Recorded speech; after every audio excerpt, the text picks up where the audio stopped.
Hello everyone मु समस्त को स्वागत करुच्ची सोम ट्यूटोरियल यूट्यूब चैनल को। तो पिला माने आज आम वीडियो आलोचना करबा +3 सेकेंड सेमिस्टर पेपर 4 यूनिट 2 जो थे कि आमर देछि मध्ययुगीय ओडिया काव्यर आंगिक वैचित्र्य। तो आम विषय विन्यास और भाषा संपर्क में पूर्व वीडियो गुड़िक आलोचना कर सारी। आज आमर आलोच्य विषय होउछि छांद।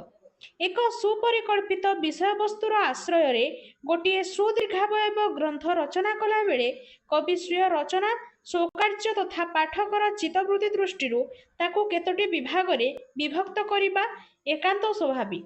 तो जेतेबेले पिला माने जणे काव्यकार किंबा जणे कवि गोटे काव्यर परिकल्पना करिथांती बा गोटे विषय वस्तुर चयन करिथांती सेतेबेले जदि विषय वस्तु बा से काव्यटी दीर्घ अवयव विशिष्ट हैला बा दीर्घ कलेबर विशिष्ट हैला तेबे पाठकर मन को बा पाठकर चित्तवृत्ति को काव्य मध्य बांधी रखिया पई से कोन करंती ना से काव्य को केते गुडिये भाग रे विभक्त करंती। दीर्घ ग्रंथ रचना कला बेले एथिरे बहु विभिन्न विषय को गर्भित करबा निमित्त से चेष्टा करिथाय किंबा गोटे मौलिक विषय को विभिन्न दृष्टिकोण विचार करबा निमित्त प्रयास करिथाय। एणु गोटे विषय को अन्य ठारो विच्छिन्न करबा पई विषय विषयांतर को जाई पुणी उपजीव्य विषय मध्य को प्रत्यावर्तन करी आसीबा सकाशे से ग्रंथर विषय वस्तु को केतोटी विभाग रे विभक्त करिथाय। तो कोन कहगला पिला माने ना जेतेबेले गोटे काव्य रचना करुचंती जणे कवि सेतेबेले जदि काव्यटी दीर्घ हला दीर्घ कलेबर विशिष्ट हैला तेबे सेतिरे से कोन करथांती ना से काव्य माने रचना होची माने कोन बहु गुडिये विभिन्न विषय को से कोन करिथांती से काव्य मध्यरे से संयोजित करिया पय सब बेले चेष्टा करिथांती। आउ केतेक क्षेत्र रे देखा जायथे कोन ना मौलिक विषय वस्तु को मध्य से काव्य मध्यरे विभिन्न दृष्टिकोणरो विचार करबा पय चेष्टा करिथांती। तो ए भली भाबरे काव्यटी जेतेबेले दीर्घ कलेबर विशिष्ट हेई थाए ताकू कौन करिथांती ना विषय वस्तु अनुसार से केते गुडे भाग रे ताकू विभक्त करिथांती। एक निर्दिष्ट रीतिर दीर्घ रचना बहु समय धरी अध्ययन कले पाठकर धैर्यच्युति घटिबा संभवपर। काव्य अध्ययन बेले पाठक चाहे नित्य नूतनता विभिन्नता सेथिपाई अति प्राचीन कालरू काव्य जगत रे ग्रंथ विभाजन कौशल प्रचलित होई आसुछि।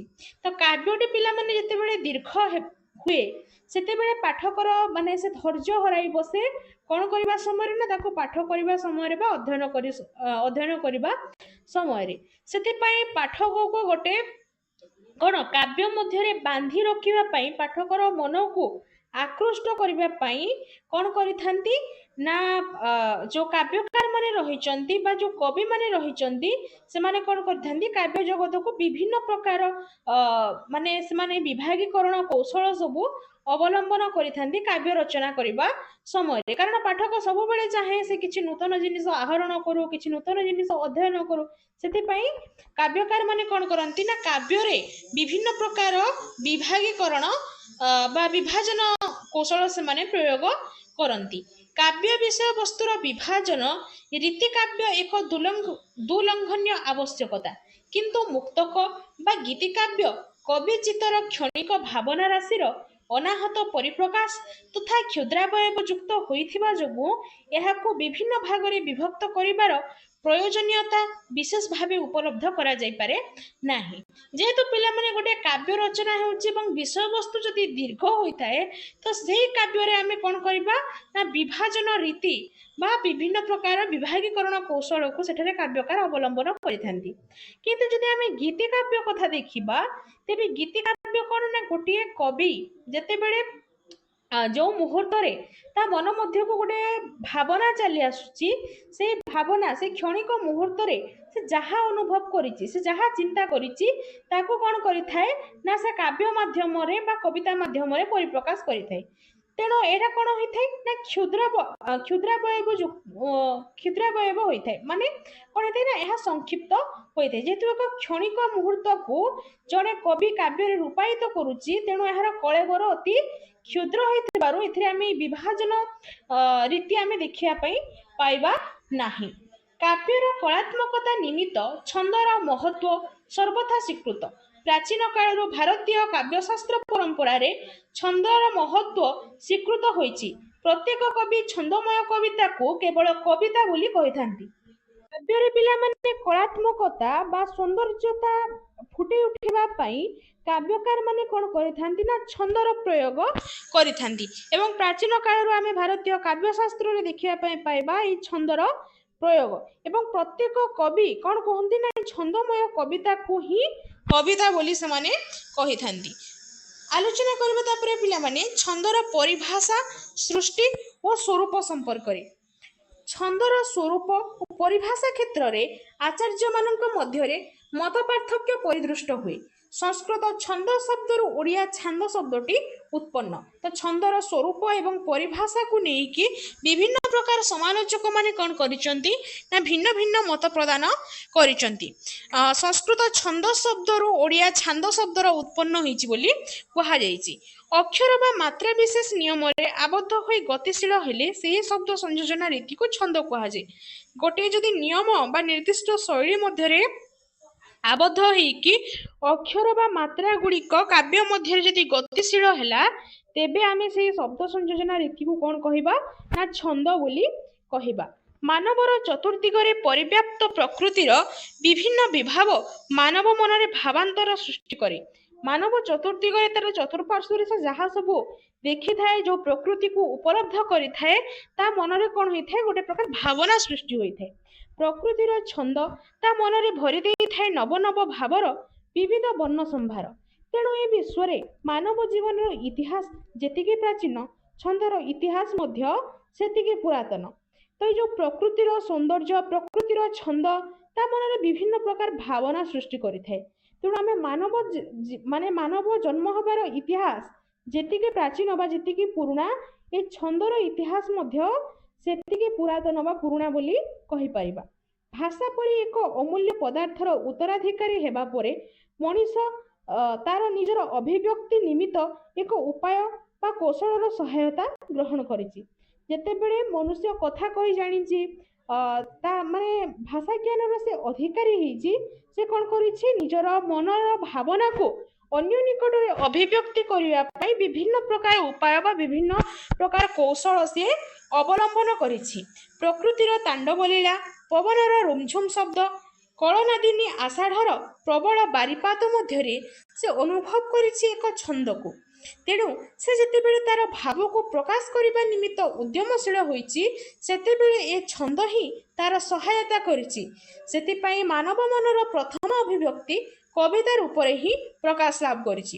ତ ଯେତେବେଳେ ପିଲାମାନେ ସେ ଭାଷା ଜ୍ଞାନର ଅଧିକାରୀ ହେଇଛି, ନିଜ ମନର ଭାବକୁ, ନିଜ ମନରେ ଯାହା ଚିନ୍ତା ଚେତନା ସେ କରିଛି ତାକୁ ଅନ୍ୟ ନିକଟରେ ପରିପ୍ରକାଶ କରିବା ପାଇଁ ସେ ଉଦ୍ୟମଶୀଳ ହେଇଛି ବା ଚେଷ୍ଟା କରିଛି, ସେତେବେଳେ ତାକୁ ନିଜର ଭାବକୁ ଅନ୍ୟ ନିକଟରେ ପ୍ରକାଶ କରିବା ପାଇଁ ସହାୟତା କରିଛି କିଏ ନା ଏଇ ଛନ୍ଦ। ସେଥିପାଇଁ ମାନବ ମନର ପ୍ରଥମ ଅଭିବ୍ୟକ୍ତି କବିତା ରୂପରେ ହିଁ ପ୍ରକାଶ ଲାଭ କରିଛି ବୋଲି କୁହାଯାଏ। ଏହି ପ୍ରାଥମିକ ଅଭିବ୍ୟକ୍ତିରେ ଛନ୍ଦ ଥିଲା ବିଶୃଙ୍ଖଳିତ ଓ ଅନିୟନ୍ତ୍ରିତ। ଅର୍ଥାତ୍ ପ୍ରାଥମିକ ସ୍ତରରେ ଯେଉଁ କବିତା ମାଧ୍ୟମରେ ଯେଉଁ ମଣିଷ ତାର ମନର ଭାବକୁ ଅଭିବ୍ୟକ୍ତି କଲା, ସେ ସମୟରେ ଏହି ଛନ୍ଦ ଥିଲା କ'ଣ ବିଶୃଙ୍ଖଳିତ। ଏହାକୁ କୌଣସି ଶୃଙ୍ଖଳାରେ ଏହା ନଥିଲା ଏବଂ ଏହା କବିର ନିୟନ୍ତ୍ରଣାଧୀନରେ ନଥିଲା। ବ୍ୟାକରଣ ବ୍ୟୁତ୍ପତ୍ତି ଅନୁଯାୟୀ ଯାହା ଚିତ୍ତକୁ ପ୍ରସନ୍ନ ବା ଆନନ୍ଦିତ କରେ ତାହା ଛନ୍ଦ। ଅନ୍ୟ ଭାବରେ କହିଲେ କୌଣସି ନିର୍ଦ୍ଦିଷ୍ଟ ନିୟମ ବା ରୀତିରେ ଯଦି ଅକ୍ଷର ଅଥବା ମାତ୍ରା ଆବଦ୍ଧ ହୋଇ ପ୍ରକାଶିତ ହୁଏ ତାହାକୁ ଛନ୍ଦ କୁହାଯାଏ। ତ ପିଲାମାନେ ଛନ୍ଦ କହିଲେ ଆମେ କ'ଣ ବୁଝିବା? ବ୍ୟାକରଣ ବ୍ୟୁତ୍ପତ୍ତି ଅନୁଯାୟୀ ଯଦି ଦେଖିବା ତେବେ ଚିତ୍ତକୁ ପ୍ରସନ୍ନ ଅର୍ଥାତ୍ ଯାହା ମନକୁ ପ୍ରସନ୍ନ କରେ, ଆନନ୍ଦିତ କରେ, ଆହ୍ଲାଦିତ କରେ ତାହାକୁ ଆମେ ଛନ୍ଦ ବୋଲି କହିବା। ଆଉ ଅନ୍ୟ କେତେକଙ୍କ ମତରେ କ'ଣ ନା, ଯଦି କୌଣସି ଗୋଟିଏ ନିର୍ଦ୍ଦିଷ୍ଟ ନିୟମ ବା ଶୈଳୀରେ ଅକ୍ଷର ଗୁଡ଼ିକ ବା ମାତ୍ରା ଗୁଡ଼ିକ ଆବଦ୍ଧ ହୋଇ କାବ୍ୟ ମଧ୍ୟରେ ପ୍ରକାଶିତ ହୁଏ ବା କବିତା ମଧ୍ୟରେ ପ୍ରକାଶିତ ହୁଏ ତାହାକୁ ଆମେ ଛନ୍ଦ ବୋଲି କହିବା। ଛନ୍ଦ ଶବ୍ଦଟି ଯଦି ଆହ୍ଲାଦନୀ ଧାତୁରୁ ନିଷ୍ପନ୍ନ, ସାଧାରଣ ଗଦ୍ୟଠାରୁ ଭିନ୍ନ ଭାବରେ ଯାହା ରଚିତ ହୁଏ, ଆବୃତ୍ତି କାଳରେ ମଧୁର ସ୍ୱର ସଂଯୋଗ ହେତୁ ଯାହା ମନରେ ଆହ୍ଲାଦନ ସୃଷ୍ଟି କରେ ତାହା ହିଁ ଛନ୍ଦ। आउ केते जण कोन कहले ना साधारण गद्य ठारू ई छंद होची कोन ना भिन्न एटा गोटे भिन्न शैली रे रचना करा जाए एवं जते बेले गोटे पाठक एहाको आवृत्ति करे एथिरे जते बेले गोटे मधुर स्वर संयोग हुए बा संयोजित हुए ताहा कोन हुए ना पाठक मनरे बा श्रोता मनरे गोटे प्रकार आह्लादन बा आनंद सृष्टि करे ताहाकु ही आमे छंद बोली कहबा। एही छंदरु छांद शब्दर उत्पन्न होईची।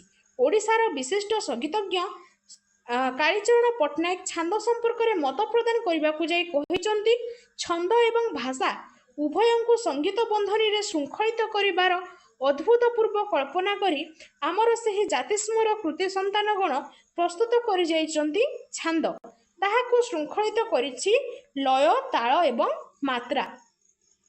तो ओडिशार जड़े विशिष्ट संगीतज्ञ होचंती कालीचरण पट्टनायक जे कि छांद माने छांद संपर्क से मत प्रदान करी कहिचंती कोन कहिचंती ना जो छंद एवं भाषा एटा कोन कराइछि ना उभय को संगीत बंधनी रे गोटे श्रृंखलित भाव रे कोन करि जाइचंती ना पूर्वर जो कृति संतानगण अछंती बा जो माने साहित्यिक माने अछंती से माने ई जो संगीत एवं भाषा को संगीतर बंधनी मध्य रे बंधन मध्य रे से माने कोन करिचंती श्रृंखलित भाव रे आबद्ध करिचंती एवं ई अद्भुतपूर्व कल्पना କରି ଯାଇଛନ୍ତି ଏବଂ ଯାହା ପରେ ସୃଷ୍ଟି ହେଇଛି କ'ଣ ନା ଏଇ ଛାନ୍ଦ ତାହାକୁ ଶୃଙ୍ଖଳିତ କରିଛି କିଏ ଲୟ ତାଳ ଏବଂ ମାତ୍ରା। ପ୍ରଥମେ ବେଦରେ ଛନ୍ଦର ଆଭାସ ଦେଖିବାକୁ ମିଳିଥାଏ। ଛନ୍ଦ ବିନା ବୈଦିକ ସୂତ୍ର ଓ ସଂସ୍କୃତ ଶ୍ଲୋକ ଶୁଦ୍ଧ ଭାବରେ ଆବୃତ୍ତି କରିହେବ ନାହିଁ। ସେଥିପାଇଁ ବେଦର 6ଟି ଅଙ୍ଗ ମଧ୍ୟରୁ ଛନ୍ଦ ହେଉଛି ପଞ୍ଚମ ଅଙ୍ଗ। ଏହା ହେଉଛି ବେଦର ପାଦ। तो ये छंद पिला माने प्रथमे आमे देखिया पाइबा कोथरे ना बेदरे बेदरे प्रथमे आमे छंदर प्रयोग होइतबा देखिया पाइबा एवं छंदर बिना सहायता रे वैदिक सूत्र एवं संस्कृत श्लोक शुद्ध भाव रे कोन करा जाय परिबो नाही आवृत्ति करा जाय परिबो नाही। सेतिपई बेदर जो 6 गोटी अंग रहिछि से 6टी अंग मध्यरु छंद हेउछि तार पंचम अंग एवं यहाकु बेदर पाद बोली मध्य कहुए। तो आम परिभाषा एवं स्वरूप संपर्क में आलोचना कले वर्तमान आम आलोचना करबा छंदर प्रकार भेद संपर्क में। छंद एवं राग एकपरि जना जाउथिले ही वास्तव में सेमानंक मध्यरे स्पष्ट पार्थक्य विद्यमान। राग और छंद एक विषय नुहे। राग भावात्मक और व्यापक, छंद ताल विषयक एवं संकीर्ण। राग विशेष भिन्न भिन्न ताल बा छंदरे बोला जाई पारे। तो छंद और राग एमानंक मध्यरे पिला माने पार्थक्य रहिछि। कौन पार्थक्य रहिछि ना राग सबु बेले भावात्मक बा भाव को नै कि राग सृष्टि होई थाए एवं यहा व्यापक बा विस्तृत। किंतु छंद कौन छंद होछि ताल विषयक एवं यहा संकीर्ण अटे बा माने क्षुद्र बा संक्षिप्त अटे। संस्कृत संगीत शास्त्र ठारे ओडिया कवि माने विशेष भाव रे ऋणी।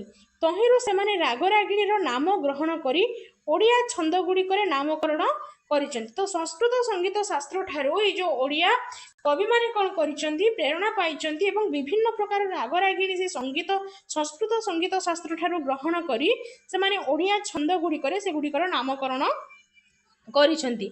भारतीय साहित्य छंद वैदिक और लौकिक भेदरे द्विविध। भारतीय शास्त्र में 2 प्रकार पिला माने देखिया पाइबा छंद कौन कौन वैदिक छंद एवं लौकिक छंद।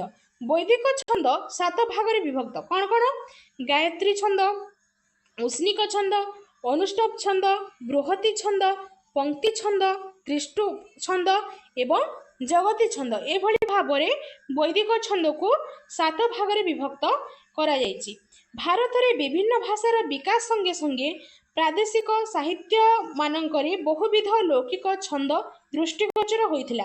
एहा मध्य 2 प्रकार यथा मात्रिक छंद एवं वर्णिक छंद। तो जते बेले भाषार विकास हेछि सेते बेले प्रादेशिक साहित्य मानकरे मध्य आमे देखिया पाइबा आ गोटे प्रकार छंद जहा होछि लौकिक छंद एवं लौकिक छंद पिला माने पुनी 2 प्रकार कोन कोन मात्रिक छंद एवं वर्णिक छंद।